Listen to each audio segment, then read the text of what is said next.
The key reason is because emotional factors takes into play. Because everybody can obtain desktop valuation, but sometimes buyers are willing to make an offer faster.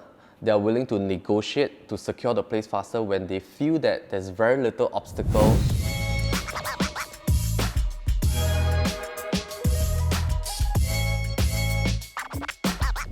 So today we have a very special guest who will be joining us, and I'm very excited because today's episode we are going to share about some tips if you are in the process of selling your property.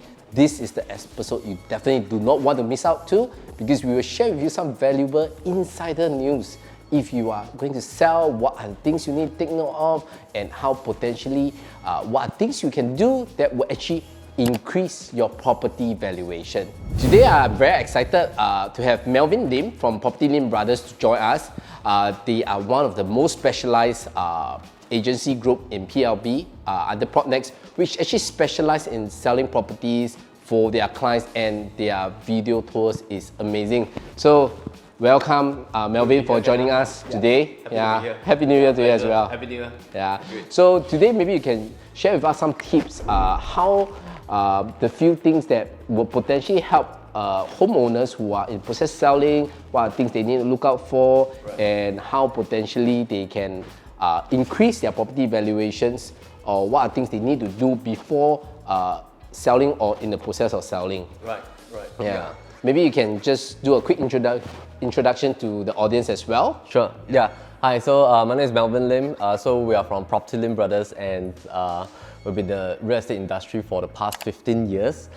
So since 2017, we started selling homes using a more, I would say, specialized format, which is using mainly videography. And it started in the way that we started presenting homes on video and populating the content right onto social media. So right now it's been the 5th year already since we started Property Lim Brothers, and we run our team in a very different way. So our team is actually comprising a lot of different teams combined together. We call it assembly of expert system.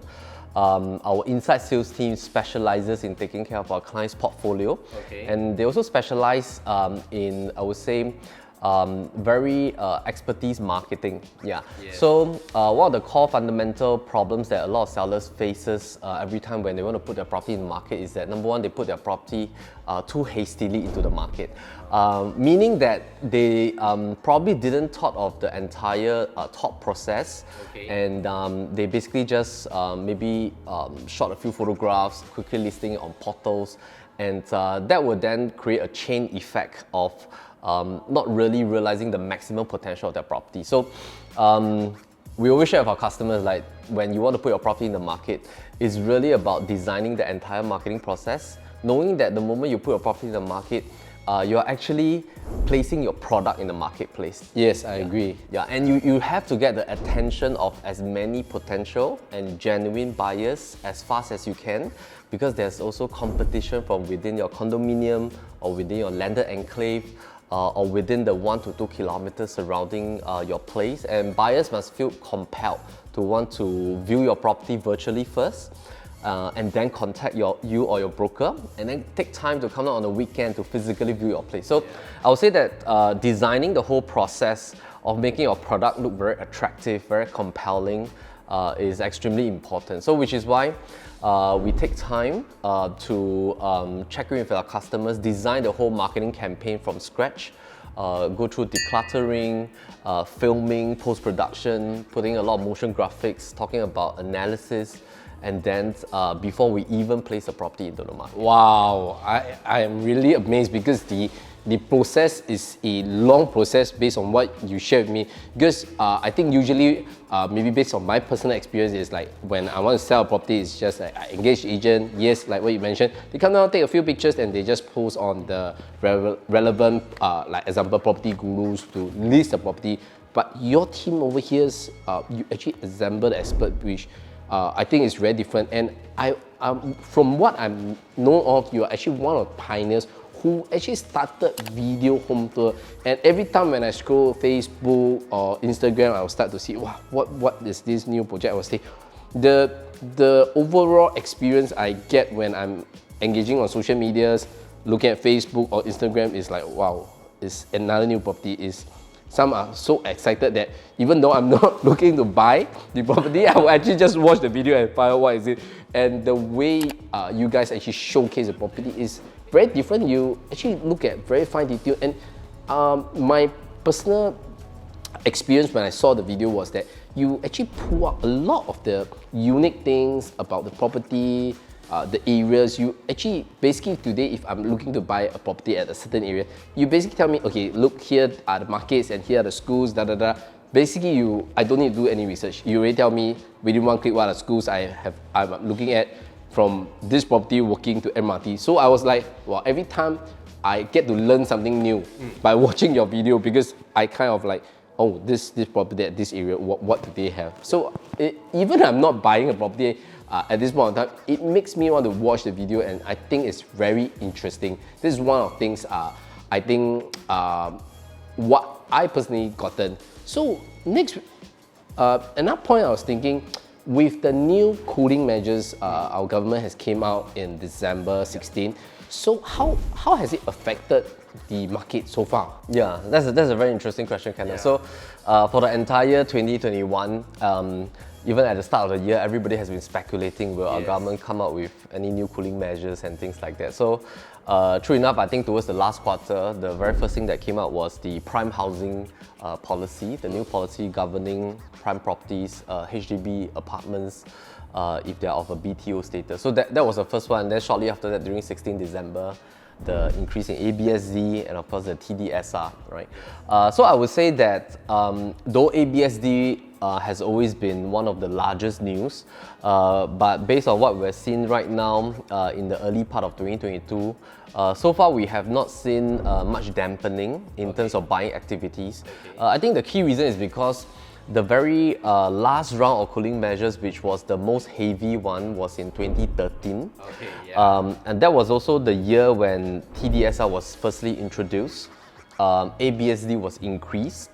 And of course, throughout 2013 until today, there's been small little rounds of cooling measures. But I think, number one, most transactions that's been done this couple of years has mainly been done by local Singaporeans. Yeah. So a high percentage are actually local Singaporeans switching homes, and they are either upgrading, they are seeking for replacement home, they are always in the act of selling and buying. Thus, because they are always switching their first primary residence, they are not affected by ABSD. It's mostly about the timing issue. Should they sell first or buy first? Should they buy first with a prolonged option period and then disposing their place? So it's more of a timeline matter, which I think most people has already gotten used to. If let's say they have not found something they like, some families don't want to rush into purchase, they might sell, rent for 6 months while they hunt for a new home. So I think everybody has sort of gotten used to this, which is why I think the ABSD for Singaporean second property or third property doesn't really have too much of an impact. Perhaps maybe for foreign buyers, though there's quite a drastic increase. ABSD for foreigners. But I think similarly, over the past couple of years, foreigners has also gotten used to this, because worldwide in ASEAN, globally, there's already cooling measures everywhere. So maybe foreigners are just thinking, which country, even though with the cooling measure, is it worth it for me to purchase a property as a store of value, as a store of wealth? Which country has the strongest currency compared to other countries, right? So Singapore, I think it happens to be a country with very strong performing currency. Thus, if you are in other ASEAN countries, even if you do buy a property with ABSD, over the years when the currency appreciates against your own native currency, you might still see a gain in terms of store of value. And I think the third thing is that Singaporeans wise, though with the ABSD from 60% dropping to 55%, but based on what we see, most families that are perhaps purchasing their main primary home, I would say perhaps most of them has not really been stretching their TDSR to the maximum level. So we have customers that could actually purchase properties up to 3 million or maybe 3.5 million, but they are buying properties in the 2.5 million range or maybe 2 million range. So that means they are in a way, some of the buyers, they are still being very conservative, even though they're able to stretch up to 3 mil, they still choose to stay within something comfortable, slightly lesser, within their budget. Yeah, so they're not really stretching to the maximum. But I would say that yes, perhaps the TDSR really helps the government to make sure that there is financial prudency in terms of mortgage stretchability for maybe consumers that they're hunting for smaller properties, right? So based on the new measure, if let's say somebody were to be earning 10,000 a month at the age of 35 years old, previously before 16 December, they could probably buy properties up to maybe the 1.6 over million dollars range. But now, maybe they will see a drop in terms of the purchasing power to about 1.5 million dollars range. So there's a drop. Yeah, about 100 odd thousand dollars. Yeah. So if somebody has been stretching, maybe they will be slightly affected. Yeah. But I think if they have not been stretching, then it shouldn't be too much of an issue. So overall, I think TDSR is great, but the base TDSR is already very safe because it's pegged to 3.5%. It looks into consideration of all your debt obligation. So it's already a financial prudency policy. So now it's even more restricted. It's a bit more stringent. Yeah.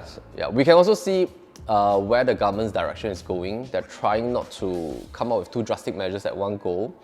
But of course, if let's say this year, the prices are still going up. I mean, just reported in the news yesterday, condominiums went up by 10% 2021.